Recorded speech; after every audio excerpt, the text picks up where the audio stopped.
जी हाँ, नमस्कार मित्रों। तो यूपीएससी प्रीलिम्स 2025 कंप्लीट हो चुकी है और इसमें हिस्ट्री के प्रश्नों का ट्रेंड देखते हुए 2026 में हमारी तैयारी का क्या रुख होना चाहिए। देखिए, हिस्ट्री का मतलब ये नहीं है कि सिर्फ अच्छा एनसीईआरटी देख लिया, स्पेक्ट्रम देख लिया या कोई मैराथन देख लिया। पहले अपने दिमाग में क्लैरिटी होनी चाहिए कि सिलेबस के हिसाब से क्या क्या इसमें चीज़ें आती हैं, क्या थीम्स पूछे जाते हैं, कितनी गहराई में पूछे जाते हैं, किताबें कौन कौन सी हैं, लेकिन उसमें से हमारे लिए काम की क्या चीज़ें हैं। तो इस पर आराम से, गहराई से, बारीकी से चर्चा करने के लिए प्रतीक नायक सर हमारे साथ मौजूद हैं। तो आज इस सेशन को आप पूरा कंप्लीटली एंड तक देखें ताकि आपके दिमाग में एक ही बार में क्लैरिटी आ जाए कि हिस्ट्री के नाम पे मुझे इतनी तैयारी यहाँ यहाँ से करनी है। जी प्रतीक सर। तो दोस्तों हिस्ट्री के अंदर से तीन चार प्रकार के सवाल आते हैं, राइट। एक तो पहले जो फाउंडेशन के लिए तैयारी कर रहे हैं उनके लिए एक सवाल आता है कि सर कहाँ से हिस्ट्री को पढ़ाई करना शुरू करना चाहिए, right. What to study, what are the important themes, what are the sources around. और इतनी सारी रेफरेंस बुक्स आपको मार्केट के अंदर अवेलेबल आपको मिल रही है, क्या सबकी सब बुक्स के अंदर से आपको पढ़ाई करनी है, लिमिटेड सोर्सेज से पढ़ना है, किस तरह से आपको अप्रोच रखना है। तो उन सब के ऊपर हम लोग चर्चा करेंगे। ये पूरा का पूरा वीडियो आपके लिए बहुत फायदेमंद होगा। और खासियत ये है कि हम जो 2025 की प्रीलिम्स के कंटेक्स्ट में जिस तरह से नेचर बना है उसको भी ध्यान में रख के पूरी तैयारी करेंगे, राइट। अब देखिए कि हिस्ट्री को जब हम लोग बात करते हैं, देखते हैं, तो हिस्ट्री में चार टॉपिक ऐसे हैं: ancient, medieval, modern, art and culture, जो मेनली हम लोग कह सकते हैं कि प्रीलिम्स और मेंस दोनों के अंदर आते हैं। और यही पार्ट है जहां से हम लोग कह सकते हैं कि आपका फाउंडेशन शुरू होता है, राइट। इतिहास के अंदर जो फाउंडेशन विषय है जहां से आप एडवांस लेवल तक की तैयारी करते हो। और जब ये खत्म हो जाएगा तो पोस्ट इंडिपेंडेंस और वर्ल्ड हिस्ट्री, सामान्यतः ओनली मेंस के अंदर ही हम लोग ये विषय को देखते हैं, क्योंकि ये दोनों सब्जेक्ट्स आप देखोगे तो मेंस के अंदर आएंगे। खासियत ये भी है कि कभी कभी पोस्ट इंडिपेंडेंस इंडिया प्रीलिम्स के अंदर भी पूछ देता है, पर बहुत रेयर केस में आए हैं, बहुत कम सवाल आया और बहुत ही अलग थीम के अंदर आपको पूछे गए हैं। बाय द वे, अगर हम लोग एक एक करके ये पूरे के पूरे वीडियो को डिवाइड करेंगे, पहले एंशिएंट का देखेंगे, मिडिवल का देखेंगे, आर्ट एंड कल्चर का, मॉडर्न का, उसके बाद थोड़ा एक ऊपर का झलक हम लोग पोस्ट इंडिपेंडेंस और वर्ल्ड हिस्ट्री के ऊपर भी देख लेंगे, राइट। अब देखिए कि एंशिएंट इंडिया, आप सबको थोड़ा बहुत पता होगा कि क्रोनोलॉजिकल बेस्ड क्वेश्चंस आते हैं, थीम बेस्ड क्वेश्चंस आते हैं, टॉपिक्स कौन से हैं। तो एंशिएंट इंडिया शुरू तो होता है प्री हिस्ट्रिक इंडिया से, स्टोन एज से आप पढ़ना शुरू करेंगे, राइट। वहां से हड़प्पन सिविलाइजेशन, फिर वैदिक period, megalithic period, Buddhism, Jainism, महाजनपदों का निर्माण हुआ, एलेक्जेंडर का इन्वेजन होता है भारत के ऊपर, जो ग्रीक इन्वेजन के रूप में, एलेक्जेंडर के पहले भी इन्वेजन होगा, पर्शियन यानी कि ईरानी आक्रमण होता है, उसके कंटेक्स्ट में आप पढ़ोगे। फिर आप Mauryan, post Mauryan India, very important period, Gupta और पोस्ट गुप्ता, और वहां से अर्ली मिडिवल इंडिया के कंटेक्स्ट में देखोगे। अब देखिए कि इतने सारे विषयों को, ये इतने सारे टॉपिक्स में से आप पूछोगे कि सर क्वेश्चंस कहाँ से आते रहते, राइट। तो आप देखिए कि आपकी जब खास करके जो फाउंडेशन के विद्यार्थी है, उनको, आधे लोग को तो क्रोनोलॉजी समझ में नहीं आती है। तो very first thing that you are suppose to do in history is understanding the chronology, ठीक है। आप विषय को रटने की कोशिश मत करिए, आप पहले अंडरस्टैंड करिए। एंशिएंट इंडिया के अंदर पहले क्रोनोलॉजिकल पॉइंट ऑफ व्यू से आपको समझना बहुत जरूरी है। मैक्सिमम क्वेश्चन ही यहाँ से शुरू होते हैं, ठीक है। और हिस्ट्री को समझने के लिए आपको तो मेन जो सब्जेक्ट्स को या टॉपिक को देखना पड़ेगा वो है सोर्सेज ऑफ हिस्ट्री के कंटेक्स्ट में। क्यों? क्योंकि आप देखने की कोशिश करोगे तो ज्यादातर क्वेश्चंस आपको सोर्सेज से आए हैं, जैसे आर्कोलॉजिकल सोर्सेज हो गया है, आर्किटेक्चर के रिलेटेड कोई वस्तु हो गई है, कॉइन्स के रिलेटेड कोई वस्तु हो गई है, स्केलेटल रिमेन्स आपको मिल चुके हैं, राइट। तो इंपॉर्टेंट सोर्सेज है, वहां से क्वेश्चंस आपके बनते रहते हैं। तो जब भी कोई चैप्टर पढ़ोगे तो आपको सोर्सेज के ऊपर देखना है, राइट। सोर्सेज में आर्कोलॉजिकल सोर्सेज के साथ साथ आपको लिटरेचर सोर्सेज के ऊपर भी देखना पड़ेगा, राइट। अब देखिए कि कहानी किस तरह से चलती है। पहले तो आपको क्रोनोलॉजिकल इतिहास को ही पढ़ना है। कोई भी टॉपिक को आप जब पढ़ना शुरू करोगे तो क्रोनोलॉजिकली देखोगे। स्टोन एज के अंदर आप डिवाइड करके देखोगे तो पैलियोलिथिक, मीसोलिथिक, नियोलिथिक पीरियड आता है, फिर चाल्कोलिथिक आता है, वहां से धीरे धीरे हम लोग आयरन एज के अंदर चले जाते हैं। तो studying chronology is very much important, understood this part. Political history भी आपको यूपीएससी प्रीलिम्स के अंदर पूछता है एंशिएंट इंडिया में, ऐसा नहीं कि पॉलिटिकल हिस्ट्री नहीं पूछता है। बहुत लोगों को ये गलतफहमी हो गई है कि सर पॉलिटिकल हिस्ट्री नहीं आता है, ऐसा नहीं है भाई। Even political history has also been asked by the UPSC, राजाओं के नाम, डायनेस्टीज के नाम। पर इसमें एक चीज मैं कहूंगा कि आपको जो भी है वो इंपॉर्टेंट किंग्स के नाम याद रखने हैं, अंडरस्टूड दिस पार्ट, ओके।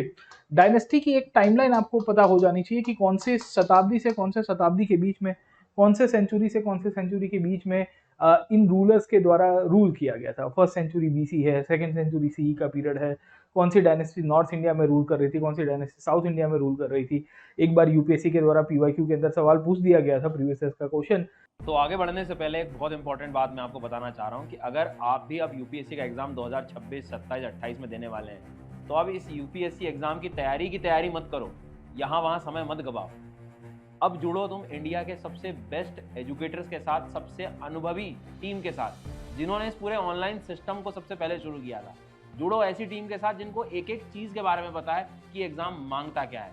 मत समय गवाओ, और अब सबसे बेहतर समय है और अभी ही समय है। और मित्रों, ये पूरी कॉम्प्रिहेंसिव तैयारी जिसमें live classes, test series, doubt resolution, notes, power point, सब कुछ आपको मिले केवल 19,999 and up to 12 months extension.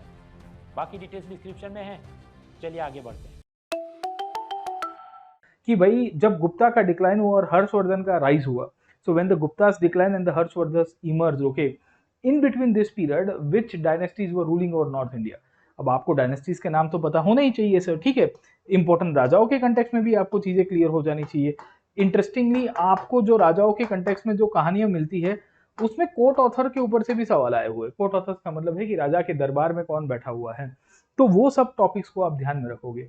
ऐसा नहीं होगा कि एक डायनेस्टी में 50 राजा है, 50 के 50 का टाइमलाइन आपको रटना है, पहले कौन आया था बाद में कौन आया था, वैसा नहीं आता। पर एक 4 कंटेम्प्रेरी डायनेस्टी जैसे फॉर एग्जांपल पल्लवास है, राइट, पल्लवास के साथ साथ आपको हर्षवर्धन देखने को मिलता है या चालुक्य मिलते हैं, तो कौन किसका कंटेम्प्रेरी था वो इंपॉर्टेंट है। Understood this part. तो हिस्ट्री में सब डायनेस्टीज को याद रखना जरूरी है, ना ही सब राजा को, पर इंपॉर्टेंट डायनेस्टीज जिन्होंने इंपैक्ट की है पॉलिटिकल हिस्ट्री में उनको आप ध्यान रखोगे, ठीक है। तो पहली तो कहानी ये है। तो whenever you start off, you make sure कि you study in chronological way. Secondly you will also make sure कि आप डायनेस्टीज और राजाओं के कंटेक्स्ट में भी देखोगे। इंटरेस्टिंगली हिस्ट्री में सबसे ज्यादा क्वेश्चन जो सोर्सेज से आए हैं, ये लिटरेचर हो गया हो या दूसरा आर्कियोलॉजिकल सोर्सेज हो गए हो, इन दोनों के ऊपर से आपको क्वेश्चंस पूछे गए। लिटरेचर में नेम ऑफ द बुक्स आता है, ऑथर्स का आता है। तो जब भी आप कोई भी चैप्टर पढ़ोगे, से फॉर एग्जांपल वैदिक एज पढ़ रहे हो, राइट, वैदिक एज के अंदर से यूपीएससी के द्वारा पूछा गया है कि Vedas are a source of history या और नॉट, है ना। वेद जो है वो सोर्स ऑफ हिस्ट्री के रूप में है कि नहीं है। अगर वेदों को सोर्स ऑफ हिस्ट्री से देखा गया है तो इतिहास से क्या क्या चीजें पता चलती है, socio political, economic, cultural, religious, administrative life in the वैदिक पीरियड, ये सब कुछ चीजें आपको इसके अंदर से याद रखनी है। अंडरस्टूड। तो आप जब देखोगे बुक्स के नाम है, ऑथर्स के नाम है, कौन किसका कंटेम्प्ररी है, इन सब प्रकार से आपको क्वेश्चन आएंगे। लिटरेचर एक ऐसी थीम है, बहुत ही वेरिड थीम है। लिटरेचर में संस्कृत लिटरेचर आता है, प्राकृत लिटरेचर आता है, पाली लिटरेचर आता है। पाली लिटरेचर में खास करके अगर आप बुद्धिज्म को देखिए तो बुद्धिज्म सेंट्रिक आपको बहुत बार सवाल पूछे गए हैं। तो आप जब बुद्धिज्म पढ़ोगे तो बुद्धिज्म में इस चीज के ऊपर ज्यादा फोकस करोगे कि नहीं भाई लिटरेरी ट्रेडिशंस क्या है। आर्कियोलॉजिकल सोर्सेज के बारे में मैंने आपको ऑलरेडी चर्चा किया। दूसरा आपको हिस्ट्री के कंटेक्स्ट में ये भी याद रखना है, वो है फॉरेन ट्रैवलर्स की कहानी, ठीक है। अब फॉरेन ट्रैवलर्स क्यों है, तो कि देखिए भारतीय इतिहास को लिखने में विदेशी वृत्तांतकारों का बहुत बड़ा योगदान रहा है। Understood this part. विदेशी वृत्तांतकार कहाँ से आए थे? ऐसे लोग जो चीन से आए थे, ऐसे लोग जो ग्रीस से आए थे, ऐसे लोग जो यूरोप से आए हुए थे, ऐसे लोग जो आज के वेस्ट एशिया या सेंट्रल एशिया से आए थे, जिन्होंने भारतीय इतिहास के बारे में बताया। अब आप सबको पता होगा मेगास्थनीज की कहानी। Who was Megasthenes? Megasthenes was a person of Greek origin who came to the court of the Mauryas. वो मौर्यस के कोर्ट में आए। मौर्यस के कोर्ट में आने के बाद मौर्यन राजाओं के कोर्ट में रहे। चंद्रगुप्त मौर्य के केस की मैं बात कर रहा हूँ। और चंद्रगुप्त मौर्य की कोर्ट में रहने के साथ साथ उन्होंने किताब लिखी थी इंडिका। अब इंडिका में उन्होंने क्या क्या ऑब्जर्व किया था, सामाजिक जीवन के ऑब्जर्व किया था, कल्चरल लाइफ के ऑब्जर्व की थी, पाटलिपुत्र में कैसे लोग रह रहे थे उसके बारे में उन्होंने क्या ऑब्जर्व किया था, ये आपके लिए एक इंपॉर्टेंट थीम बन जाती है। Understood this part. तो व्हेनेवर यू स्टडी, आप जब भी पढ़ोगे इतिहास के कंटेक्स्ट में, हिस्ट्री के कंटेक्स्ट में, तो आप हमेशा से फॉरेन ट्रैवलर्स को देखोगे, कब कम आता है, कौन पहले आता है, कौन बाद में आता है। अब मेगास्थनीज तो ग्रीक ट्रैवलर हुआ करते थे, वो पाटलिपुत्र में रहे हैं और वो भी एक एम्बेसडर के रूप में थे। He came to the court of Chandragupta Maurya, और चंद्रगुप्त मौर्य के कोर्ट में वो ग्रीक एम्बेसडर के रूप में थे। तो इट इज बट ऑब्वियस कि उनकी जो राइटिंग और अंडरस्टैंडिंग बहुत अलग प्रकार की होगी compared to a person called as Hiuen Tsang. अब ह्यूएन-सांग की कहानी मैं क्यों बता रहा हूँ, तो ह्यूएन-सांग एक ऐसे व्यक्ति थे जो हर्षवर्धन के कोर्ट में आए होते हैं। 7वीं शताब्दी का ये टाइम था, this was a 7th century India, right. Harshavardhana के कोर्ट में आए और ऑलमोस्ट उन्होंने 15 साल तक भारत में अपना दर्शन दिया। मतलब he stayed in India for 15 years. अगर एक व्यक्ति विदेश से आया हुआ है, 15 साल तक भारत में रह रहा है, उसकी इंडिया के बारे में अंडरस्टैंडिंग कैसी होगी, आप खुद ही सोच सकते हो, you yourself can think about it sir, ठीक है।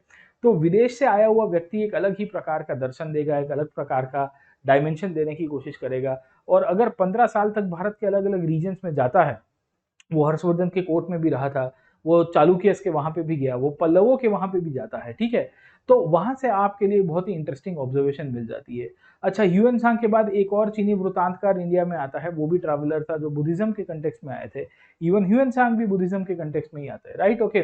तो उनके द्वारा क्या क्या चीजें इनफेक्ट है ना ऑब्जर्व की गई। ह्यूएन सांग के बाद आपको इत्सिंग आपको मिल जाएंगे, या ह्यूएन सांग के पहले आप देखोगे फाहियान मिल जाएंगे, राइट।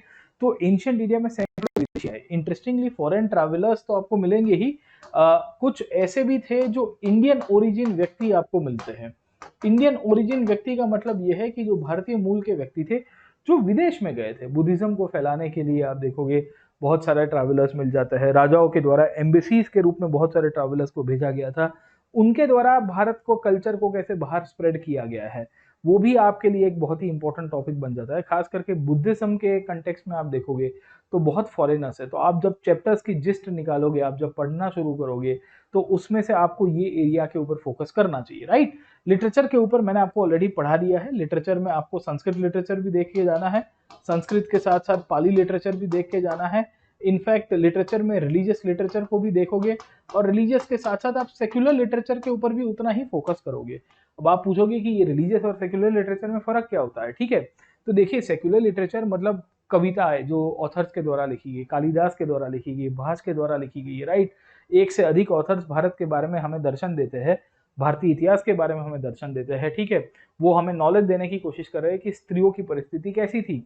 लिटरेचर बहुत ही इंपॉर्टेंट फेसेट है हिस्ट्री राइटिंग का, और जब भी आप हिस्ट्री राइटिंग को, हिस्ट्री की अंडरस्टैंडिंग को जब जब समझते हो, तो साहित्य को कभी भी आपको साइडलाइन नहीं करना है।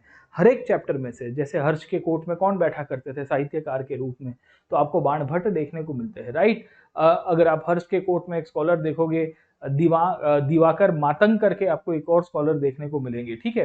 तो ऐसे बहुत सारे स्कॉलर्स आपको मिलते हैं, दिवाकर मित्रा करके, not Matang, but will see कि ये सब लोग हमको नॉलेज देते हैं, ये हमको आइडेंटिफाई करवाते हैं कि भाई देखो उस पीरियड की परिस्थिति क्या थी, ठीक है। तो लिटरेचर अपना है, तमिल लिटरेचर आपको पढ़ के जाना है। संगम पीरियड को अगर आप हिस्ट्री को देखोगे तो पूरा Sangam period is based on the literary traditions only. किताबों के नाम, ऑथर के नाम पता होने चाहिए। शिलापदिकरम करके एक बुक लिखी गई थी इलांगो के द्वारा सर, ठीक है। या मणि मेघलई अगर आप देखोगे तो मणि मेघलई के अंदर से क्या मिला है। अच्छा, लिटरेचर में जो चीज ऑब्जर्व की गई है, क्या सच्ची में उस प्रकार का समाज हुआ करता था कि नहीं करता था, वहां से भी क्वेश्चंस आपको पूछे गए हैं। तो literature is a gem of a topic. In fact prelims mains दोनों के अंदर आपको सवाल पूछे गए हैं, और ये लिटरेचर मिडिवल इंडिया में भी आएगा। मैं मिडिवल के ऊपर अभी चर्चा करता हूँ, ठीक है। तो एक तो ये टॉपिक हो गया। दूसरा, आपको इकोनॉमिक हिस्ट्री के कंटेक्स्ट में बहुत बार सवाल आया है ना। तो आप जब भी पढ़ोगे, जैसे हड़प्पा के केस में देख लो, हड़प्पन किसके साथ व्यापार करते थे, आर्थिक रूप में।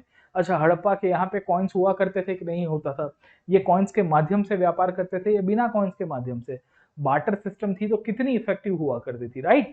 तो देयर आर मेनी एरियाज, बहुत सारे डोमेन्स है, डायमेंशंस है। तो आपको ये ध्यान रखना है कि जब जब इस तरह से आप हिस्ट्री के अंदर फाउंडेशन पढ़ना शुरू करोगे, कोई भी चैप्टर में से उसमें अर्थव्यवस्था देखेगा। क्योंकि जैसे लैंड रेवेन्यू हो गई है, राइट। राजा को अगर लैंड रेवेन्यू कलेक्ट करनी है, ठीक है, तो लैंड रेवेन्यू कैसे कलेक्ट करेगा, उसके लिए उसको ब्यूरोक्रेसी क्रिएट करनी पड़ेगी, राइट और रॉन्ग। लैंड रेवेन्यू को ज्यादा बढ़ाना है तो उसके लिए उसको क्या करना पड़ेगा, उसको एग्रीकल्चर का एक्सपेंशन करना पड़ेगा। एग्रीकल्चर का एक्सपेंशन कैसे कर पाएगा, तो वो अपने एम्पायर को बढ़ाने की कोशिश करेगा।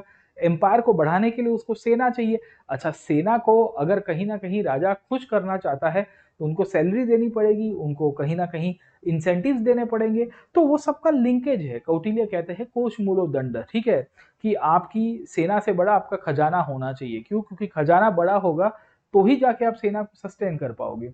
तो कहीं पे भी अगर आप भारतीय इतिहास को उठा के देखोगे, जब जब इकोनॉमिक हिस्ट्री की बात आएगी, बहुत ही इंपॉर्टेंट टॉपिक है, क्योंकि यहाँ से भी क्वेश्चंस आते हैं। कोई भी पीरियड, आप गुप्ता पीरियड देख लीजिए, गुप्ता पीरियड के डिक्लाइन के बाद फ्यूडलिज्म का दौर चला है भारतीय इतिहास में। लोग कहते हैं फ्यूडलिज्म क्यों आया, क्योंकि आर्थिक रूप से डिक्लाइन हुआ था, कॉइन्स की सर्कुलेशन कम हो गई थी, डिबेसमेंट होना शुरू हो गया था, और इवेंचुअली धीरे धीरे धीरे धीरे करके हम लोग कहते हैं कि एक जमीन आधारित व्यवस्था बननी शुरू हो गई, जिसने कारण एक क्लोज्ड इकोनॉमिक ऑर्डर निकल के आया। इसी को ही फ्यूडलिज्म के रूप में कंसिडर किया गया, राइट। तो ऐसे थीमेटिक पॉइंट्स के बेसिस के ऊपर से जब जब आपको क्वेश्चंस आएंगे तो आप कंफ्यूज हो जाते हो। लैंड रेवेन्यू की टर्मिनोलॉजीज आपको पता होने चाहिए, कॉइन्स के प्रकार आपको पता होने चाहिए, गोल्ड कॉइन्स कब इशू किए गए थे, सिल्वर कॉइन्स कब इशू किए गए थे, इकोनॉमिक एडमिनिस्ट्रेशन के कंटेक्स्ट में क्या स्टेट के द्वारा इंडस्ट्रियलाइजेशन को बढ़ावा दिया गया कि नहीं दिया गया, इसमें विदेशी भुगतानकारों का क्या लिखा गया है। ठीक है, तो ये एक ऐसा एरिया है, एक ऐसा टॉपिक है जिसके ऊपर आपको हमेशा से पढ़ के जाना है। तो जब आप एंशिएंट इंडिया में आप गुप्ता पीरियड देखोगे, मौर्यन देखोगे, पोस्ट मौर्यन देखोगे, सब जगह के ऊपर foreign trade, local trade, import export कौन सी कमोडिटीज का हो रहा है, घोड़े हम बाहर से लेके आ रहे थे या घोड़े हमारे यहाँ इंडिजिनस थे। ठीक है, हम विदेश से क्या एक प्रकार की कह सकते हैं कि स्पाइसेस को इंपोर्ट करते थे और फिर स्पाइसेस को री एक्सपोर्ट करते थे कि नहीं करते थे। तो देयर आर मेनी एरियाज जहां से आपको क्वेश्चंस यहाँ से बनते रहते हैं। हमेशा से इकोनॉमिक ऑर्डर को पढ़ के जाइएगा आप लोग। ठीक है, इसके सिवाय अगर आप देखोगे इकोनॉमी के अंदर ही आता है पोर्ट्स। यूपीएससी के लिए मोस्ट इंपॉर्टेंट मैं कहूंगा और सबसे फेवरेट है यूपीएससी के पॉइंट ऑफ से। आप 2013 से लेके तकरीबन 2025 तक के पेपर देखोगे ना, आपको सैकड़ों बार क्वेश्चन पोर्ट्स के ऊपर आया है। डायनेस्टी वाइज पोर्ट्स पूछे गए हैं कि भाई फलानी फलानी डायनेस्टी का पोर्ट्स कहाँ कहाँ पे हुआ करता था, पोर्ट्स के नाम पूछे गए, लोकेशन पूछी गई। लास्ट टाइम 2024 की प्रीलिम्स मेरे को याद है मुजीरी, पुहार और कोरकई पूछ दिया गया। उसके पहले मोटुपल्ली पोर्ट के ऊपर सवाल आ चुका था। एक बार चौल, कदूरा, कंटशाला जैसी पोर्ट्स के ऊपर से आपको क्वेश्चंस पूछे गए हैं। ताम्रलिप्ति के ऊपर क्वेश्चंस पूछे गए, ब्रिग कच्छ के ऊपर पूछे गए हैं। ये सबसे इंपॉर्टेंट है, इसका आपको मैपिंग करना है। जब भी डायनेस्टी को आप देखोगे, हिस्ट्री में पोर्ट्स की अपनी इंपॉर्टेंस रही है। लोथल आप देखिए हड़प्पन सिविलाइजेशन के लिए कितना इंपॉर्टेंट पोर्ट था। लोथल के सिवा कोई और पोर्ट नहीं हुआ करते थे, कभी आप पढ़ोगे तो आपको पता चलेगा। तो हमेशा से इसको एक्सट्रैक्ट करिएगा, राइट, इकोनॉमिक हिस्ट्री के अंदर ही। दूसरा एंशिएंट हिस्ट्री में खास करके आपको जो फोकस एरिया रखना है वो है सोसाइटी को लेके, रिलीजन को लेके, वुमेन को लेके, वर्ण प्रथा को लेके, स्लेवरी को लेके। ठीक है, ये 4-5 मेजर एरिया है जहां से क्वेश्चन आते हैं। जैसे रिलीजन, वैदिक पीरियड का रिलीजन को कंपेयर करिए हड़प्पन सिविलाइजेशन के साथ, राइट। हड़प्पन सिविलाइजेशन के अंदर जो धार्मिक प्रथा थी उसके लिए यूपीएससी कहती है कि भाई वो एक सेक्युलर सिविलाइजेशन थी। क्या उसमें मूर्ति पूजा थी सर, ठीक है। उस दौर के अंदर अगर आप देखने की कोशिश करिए तो अग्नि की पूजा होती थी, है ना। उस दौर के अंदर अगर आप देखोगे रिचुअल वर्शिप में रिचुअल बेदिंग होता था, यानी कि जल कुंड के अंदर लोग डुबकी मार के पवित्र स्नान लेते थे। हाँ, तो क्या इस प्रकार की व्यवस्था आज की तारीख में आपको मिलती है? पूछा गया था यूपीएससी के द्वारा बहुत साल पहले कि भाई दुनिया की बड़ी बड़ी सभ्यताएं नष्ट हो गई पर भारत की सभ्यता आज भी जीवित है और प्राचीन सभ्यता के बहुत सारे गुण आज के समाज के अंदर भी देखने को मिलते हैं। मैं क्यों कहता हूँ, क्योंकि पवित्र स्नान जो है, जो एक रिचुअल बेदिंग का पार्ट है, अभी कुंभ मेला खत्म हुआ, क्या उसमें सेलिब्रेशंस के रूप में पार्टिसिपेट हुआ? तो बेसिकली ये रिलीजन का ट्रेंड है, किस तरह से स्कल्पचर का डेवलपमेंट हुआ, इसी के साथ आपको लिंकअप करना है, राइट। दूसरा वुमेन और वर्ण प्रथा को लेके, देखिए जाति प्रथा तो बहुत बाद में, पहले वर्ण प्रथा थी। सोशल हायरार्की का इवोल्यूशन कैसे हुआ, आप जब इंडस सिविलाइजेशन में देखोगे तो कभी आपको इक्वालिटी बेस्ड सोसाइटी नहीं मिलती, राइट। इक्वालिटी कहीं पे भी आपको भारतीय समाज के अंदर नहीं मिलती थी, नहीं मिलती के पीछे का कारण क्या है, ठीक है। वुमेन की कंडीशन के ऊपर भी आपको यही फोकस करना है। इनफैक्ट यही थीम है आपकी एंशिएंट, मिडिवल और मॉडर्न सब जगह के ऊपर। Whatever you are seeing in history, ये पूरा का पूरा थीमेटिक ही आपको पूछा जाता है और हमेशा से आपको ध्यान रखना है स्त्रियों की दशा अच्छी कब थी, स्त्रियों की दशा खराब कब हुई सर, ठीक है। स्त्रियों को पॉलिटिकल संस्थाओं में भाग लेने का अधिकार था कि नहीं था, जैसे वैदिक पीरियड में आप देख लीजिए तो ऐसा कहते हैं कि अर्ली वैदिक पीरियड में संस्थाएं हुआ करती थी, सभा, समिति, विधात या समिति या विधात जैसी संस्थाएं, जहां women were having the right to participate. स्त्रियों को अधिकार था कि वो उसमें पार्टिसिपेट कर पाए, ठीक है। बट बाद में अगर आप देखने की कोशिश करोगे in the later stages around, will find कि women will not have the right to participate into the political order. तो हमारे लिए इंपॉर्टेंट हो जाता है स्त्रियों के कंटेक्स्ट में सती प्रथा कैसे निकल के आई, स्त्रियों के कंटेक्स्ट में विधवा की जो परिस्थिति है कैसे डिक्लाइन में चली जाती है, हिस्टोरिकल लिंकेजेस इसके कंटेक्स्ट में आपको पूछे जाते हैं, आपको आइडेंटिफाई रखना है, राइट। वर्ण प्रथा में लेके एक टाइम के ऊपर ब्राह्मण, क्षत्रिय, वैश्य, शूद्र वर्ण थे, वहां से जातियों का उद्भव कैसे हुआ। जाति के कंटेक्स्ट में बाहर कुछ जातियां ऐसी भी रही है जिनका ऑपरेशन हुआ, किस तरह से वो वी विल सी की रिफॉर्म्स होते हैं, उसके कंटेक्स्ट में आपको सवाल आता है। बुद्धिज्म, जैनिज्म क्या एक सोशल रिवॉल्यूशन के रूप में था कि नहीं था, तो हमेशा से इसको ध्यान रखना है। इवन आप जैनिज्म, बुद्धिज्म को तो बहुत डेप्थ के अंदर पढ़ के जाओगे जब भी आप एंशिएंट इंडिया पढ़ोगे, ठीक है। बुद्धिज्म जैनिज्म को आपको मतलब मैं कहूंगा कि एकदम अर्थ के कोर तक जाना है, उतना डेप्थ के अंदर पढ़ के जाना है।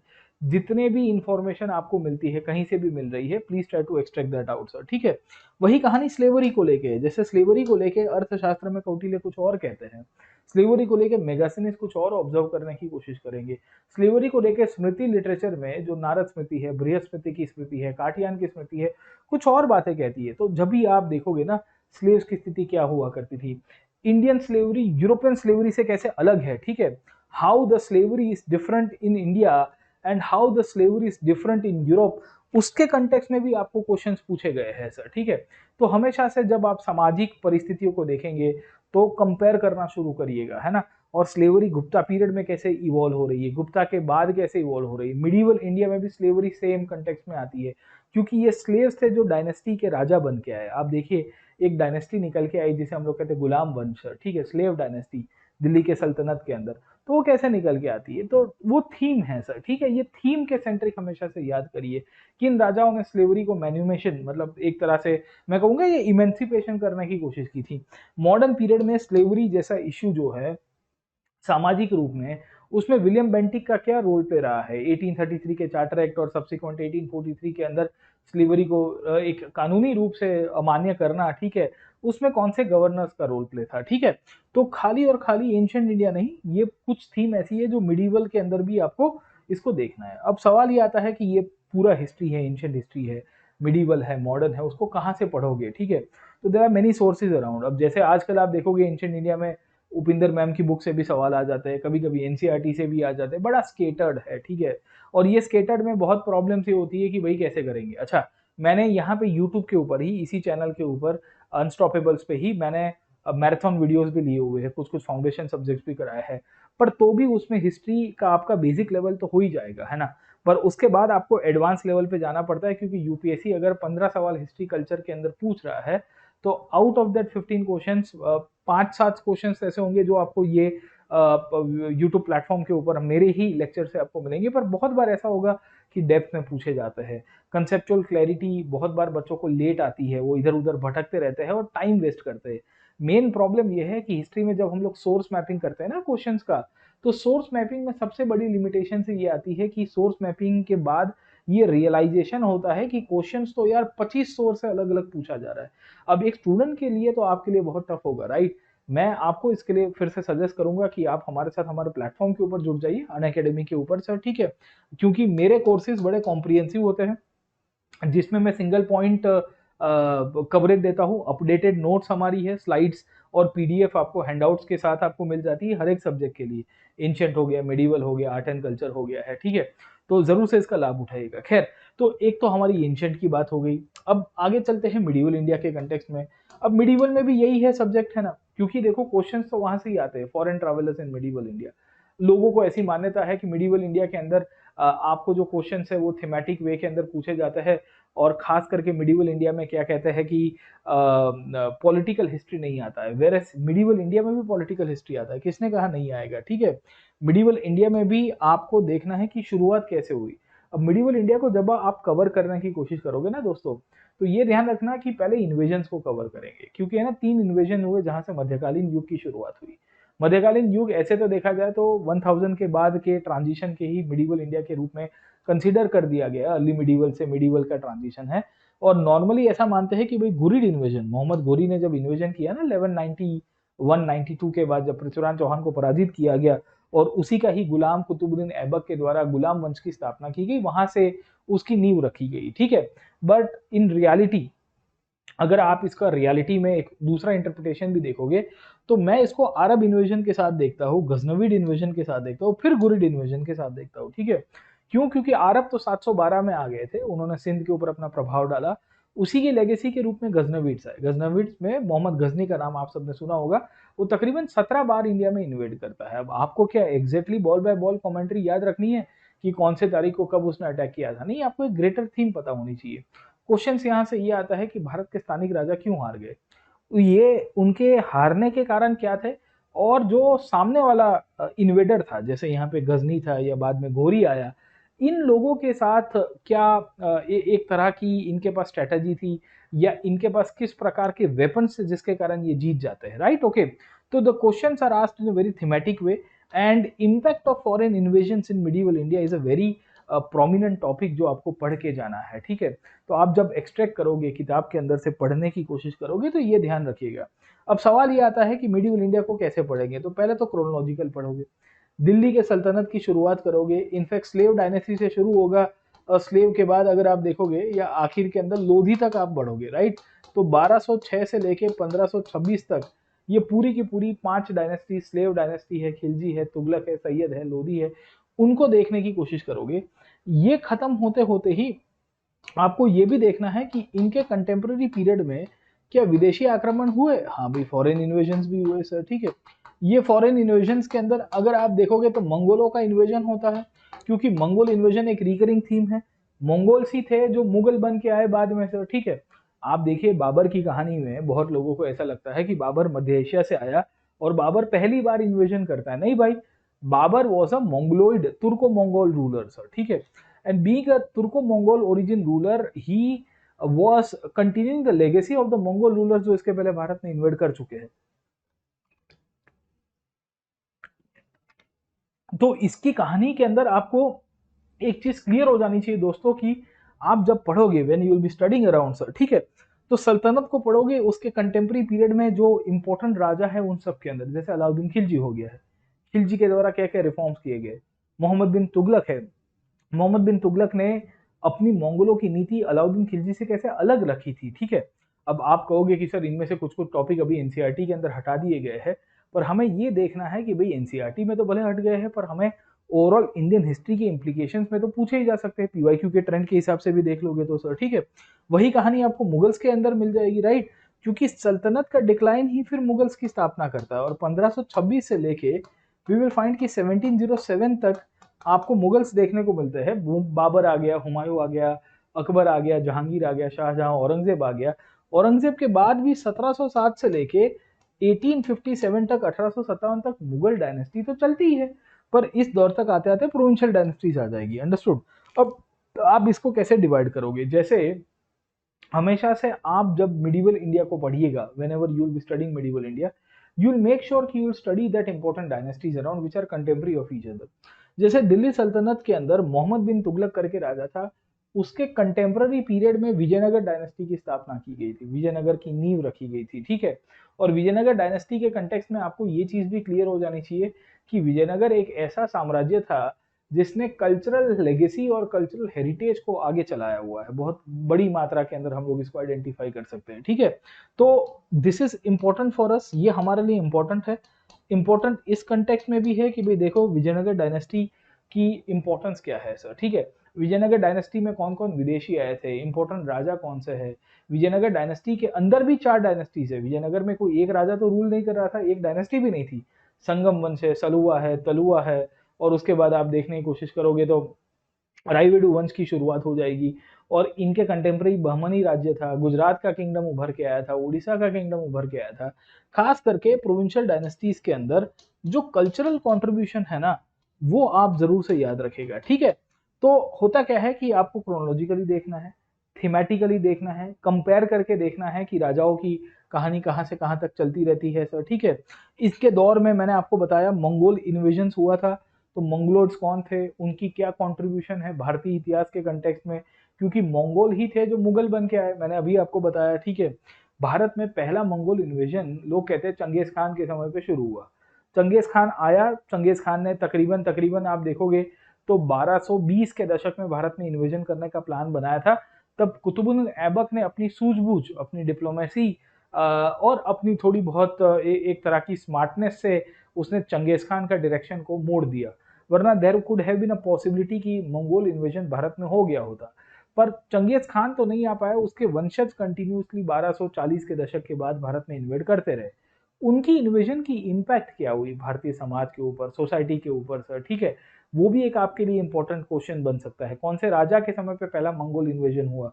एक बार पूछ दिया था कि अलाउद्दीन खिलजी के कार्यकाल में भारत में पहला मंगोल इन्वेजन होता है, तो आपको कंटेम्प्रेरी रूलर्स भी पता होने चाहिए। अच्छा, किसने मंगोलों को डिफीट किया? अभी हमने थोड़ी देर पहले देखा कि अलाउद्दीन खिलजी जो है वो था जिसने ऑफेंसिव गेम खेलना शुरू किया।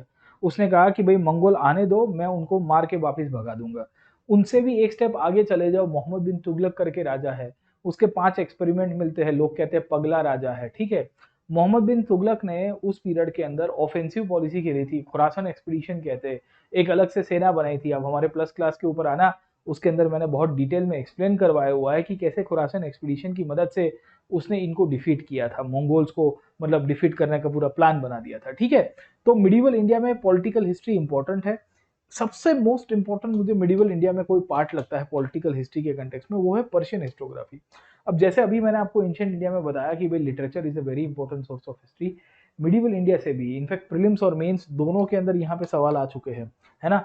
पर्शियन हिस्टोग्राफी के कंटेक्स्ट में आपको पूछा गया है कि पर्शियन हिस्टोग्राफी यानी कि फारसी भाषा के अंदर जो साहित्य लिखा गया है वो उस दौर के युग बोध को प्रतिबिंब करता है। It reflects the spirit of the age, कि क्या पर्शियन ऑथर्स के द्वारा जो साहित्य लिखा गया है does it reflect the spirit of the age. अब पर्शियन ऑथर्स थे कौन कौन, किसके कोर्ट में बैठता है? जैसे आमिर खुसरो की कहानी देख लीजिए। आमिर खुसरो नहीं करके 7 से 8 सुल्तानों का दौर देखते हैं। ये 7-8 सुल्तानों का जब दौर को देखेंगे तो उनके द्वारा लिखी गई है, कैज़न उल फतह जैसी टेक्स्ट लिखी गई है, आशिका जैसी टेक्स्ट लिखी गई है, तुगलकनामा जैसी टेक्स्ट लिखी गई है।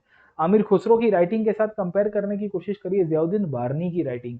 ज़ियाउद्दीन बारनी ने तारीख फिरोज शाही लिखी थी, फिरोज शाह तुगलक के इनिशियल ही दौर में, और आगे के जो स्लेव डायनेस्टी है, खिलजी डायनेस्टी, उनके बारे में। या अबुल फजल के बारे में देखिए जिन्होंने अकबरनामा लिखी, ठीक है। या लाहौरी के बारे में देखिए कि जिन्होंने लिखी पातशाह नामा सर, ठीक है। तो ऐसे सैकड़ों ऑथर्स है जिनके द्वारा मिडिवल इंडिया में लिखा गया है। और क्या ये हमारे लिए इंपॉर्टेंट है? यस, इनकी ऑब्जर्वेशंस, इन्होंने राजाओं के बारे में क्या लिखा था, खास करके वो देखिए। मिडिवल इंडिया में भी बहुत सारे फॉरेन ट्रैवलर्स आए हैं, राइट। जैसे एंशिएंट इंडिया में इत्सिंग आया, ह्यूएनसांग आया, फाहियान आया, मेगास्तीनिस आया, वैसे मिडिवल इंडिया तो ये विदेशी आए हैं। जैसे इब्न बतूता आता है, इब्न बतूता से पहले आप देखोगे अल बरूनी आता है। इन लोगों की क्रोनोलॉजिकल राइटिंग सीक्वेंस के अंदर से भी आपको पूछी जा सकती है। तो आप जब एक्सट्रैक्ट करोगे तो कोर्ट के अंदर ऑथर्स को जरूर से एक्सट्रैक्ट करिएगा और राइटिंग्स के साथ साथ हमेशा कंपेयर करिएगा, राइट। फॉरेन ट्रैवलर्स खास करके मिडिवल इंडिया में, उसमें विजयनगर से लेके मुगल से लेके दिल्ली सल्तनत। अब देखिए कहने के लिए तो ये भी फॉरेनर ही है आज के तारीख के सर, ठीक है। नक्शा बक्शा लेके आ गए हैं कि भाई इधर से राइट जाना, उधर जाना, लेफ्ट जाना, ठीक है।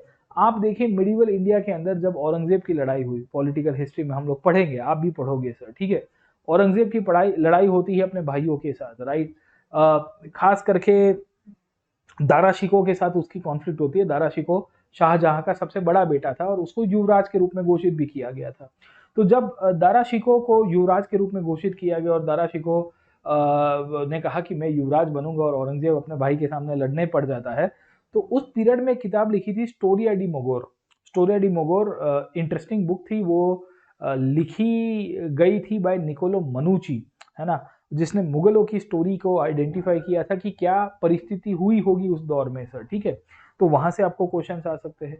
विजयनगर के कोर्ट के अंदर आप देखिए फरनाओ नूनीस करके एक ऑथर आया था, उन्होंने ट्रैवलर था, यूरोप से ही आया। उसने क्या ऑब्जर्व किया विजयनगर की स्त्रियों के बारे में, वुमेन की कंडीशन के बारे में आपको क्वेश्चन पूछा गया।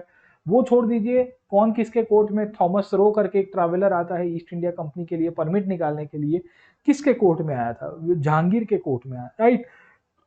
ऐसे ही आपको बर्नियर टवेनियर करके फ्रेंच ट्रैवलर्स मिलेंगे।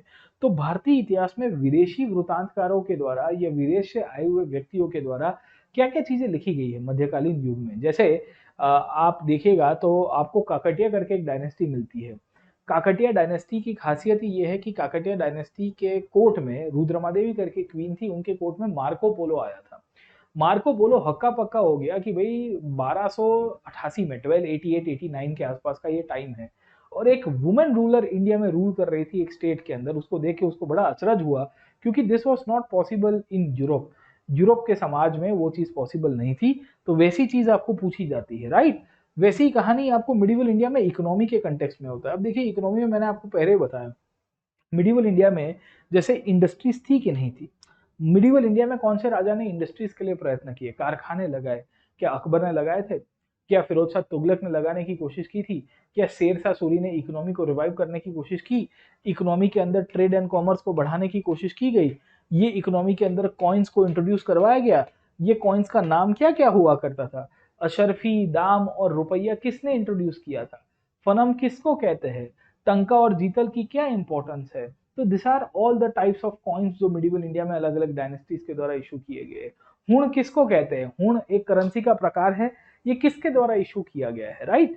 तो आपको याद रखना है, you are suppose to remember around land revenue policies में बहुत इंपॉर्टेंट है, क्योंकि मध्यकालीन युग में ऐसा कहते हैं कि जो लैंड रेवेन्यू सिस्टम है, ये लैंड रेवेन्यू सिस्टम में स्टैंडर्डाइजेशन कौन लेके आया? टोडरमल का कंट्रीब्यूशन क्या था? शेरशाह सूरी जिस प्रकार का कार्य करता है जमीन महसूल की नीति के अंदर, उसको लेके क्यों आज की तारीख में भी कहते हैं कि he was a reformer but not an innovator. और सूरी की व्यवस्था जो है वो अकबर कैसे इम्प्रोवाइज करके अपने यहाँ पे लागू करेगा, ठीक है? तो वो आपको याद रखना है। जमीन महसूल के कोर्स आपको याद रखने हैं लैंड रेवेन्यू के कंटेक्स्ट में। इसके ऊपर से कीवर्ड बेस्ड क्वेश्चंस भी आपको पूछता है। मिडिवल इंडिया में भी व्यापार तो हो ही रहा था, पर पोर्ट्स का डेवलपमेंट कंपेरेटिवली कम था। मुगलों ने खास करके अगर आप देखोगे तो जो वेस्टवर्ड पोर्ट्स है वहां छोटे मोटे बने हैं, जैसे सूरत है, सूरत की अपनी इंपॉर्टेंस मिलती है। और मराठास और मुगल्स के बीच में सूरत को लेके तो लड़ाई भी हुई है, ठीक है? कैसे हुई है तो आप देखने की कोशिश करोगे। जब छत्रपति शिवाजी महाराज थे तो उन्होंने औरंगजेब के द्वारा उस टाइम पे मुगल राजा के रूप में जब रूल कर रहा था, तो सूरत के ऊपर 2 दफा आक्रमण किया। क्यों किया था? क्योंकि मुगलों की पूरी वेस्टवर्ड एक्सपोर्ट्स जो थी, इंपोर्ट्स थी, वो सूरत से चलती थी और उनके ऊपर हिट करने के लिए ये पोर्ट्स को टारगेट किया गया, ठीक है? पोर्ट्स में मैंने बताया मोटूपल्ली करके एक पोर्ट आपको मिलता है काकटिया के कंटेक्स्ट में, या मसूलीपट्टनम का डेवलपमेंट होगा बाद में गोलकोंडा पीरियड के अंदर। यही मसूलीपट्टनम में या कैलीकट जैसे पोर्ट में विदेशी आए, ठीक है? पोर्चुगीज कहाँ पे आते हैं? कैलीकट में। नेशनल हार्बर हुआ करता था। कौन सी डायनेस्टी रूल कर रही है, राइट? वहां से क्वेश्चंस आपको पूछे गए हैं, तो इसके ऊपर ध्यान रखना है। दूसरा, मिडिवल इंडिया में और एंशिएंट इंडिया के अंदर भी एडमिनिस्ट्रेटिव डेवलपमेंट आपको पूछता है। जैसे कंपेरेटिव आपको पढ़ना है, अकबर की एडमिनिस्ट्रेशन को आप कंपेयर करिए अकबर के साथ, अशोक के साथ, ठीक है? मौर्यस के कंटेक्स्ट में हमेशा से, भले टॉपिक अलग अलग है पर आपको क्लियर हो जाना चाहिए। स्टेट का फॉर्मेशन कैसे हुआ, डिपार्टमेंट कैसे बने, राजा अकेला शासन चलाता था, मंत्रियों के साथ शासन चलाता था। खास करके एडमिनिस्ट्रेशन डेवलपमेंट के अंदर military administration, army administration, slavery का डिपार्टमेंट बन के आया है मध्यकालीन युग में, क्योंकि स्लेव्स की बहुत इंपॉर्टेंस थी। तो स्लेव्स कौन बनाया था? स्लेव्स के लिए दीवाने बंदगा करके एक डिपार्टमेंट बनाया जाता है फिरोज शाह तुगलक के द्वारा।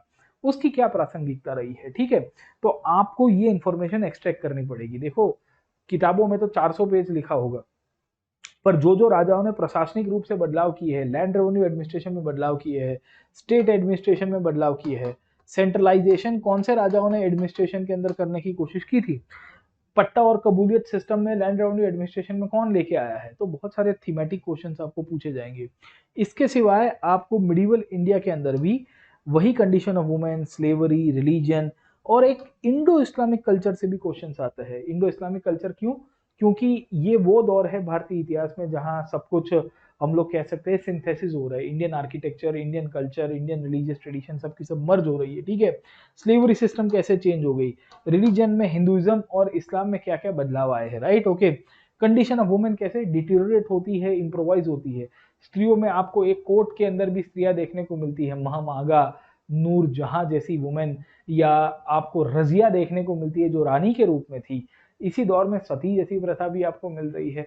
तो अलग अलग दौर के अंदर आप जब मिडिवल इंडिया में क्रोनोलॉजिकली एक्सट्रैक्ट करोगे तो कंडीशन ऑफ वुमेन को जरूर से ध्यान रखना। और कंटेम्प्रेरी ऑथर्स ने क्या लिखा है, फरनाओ नूनीस जब आया विजयनगर के अंदर 1530-40 के दशक में, तो he was surprise to see the condition of women कि यार इतनी अच्छी तरह से स्त्रियां कुश्ती भी कर रही थी, स्त्रियां जुडिशरी का भी पार्ट थी, स्त्रियां लॉ एंड ऑर्डर भी मेंटेन कर रही थी, ये कैसे हो गया, ठीक है? तो ये हमारे लिए एक इंपॉर्टेंट थीम हो जाती है, एरिया बन जाता है जहां से आपके क्वेश्चंस फॉर्म होते रहते हैं, राइट? तो ये याद रखिएगा। और इसमें खास करके रिलीजन में भक्ति सूफी मूवमेंट बहुत है। अब देखिए, भक्ति सूफी मूवमेंट को लोग आर्ट एंड कल्चर में पढ़ते हैं, पर मैं उसको भक्ति सूफी मूवमेंट को आर्ट एंड कल्चर के साथ तो जोड़ता हूँ, साथों के साथ मिडिवल इंडिया के साथ भी जोड़ देता हूँ। क्यों?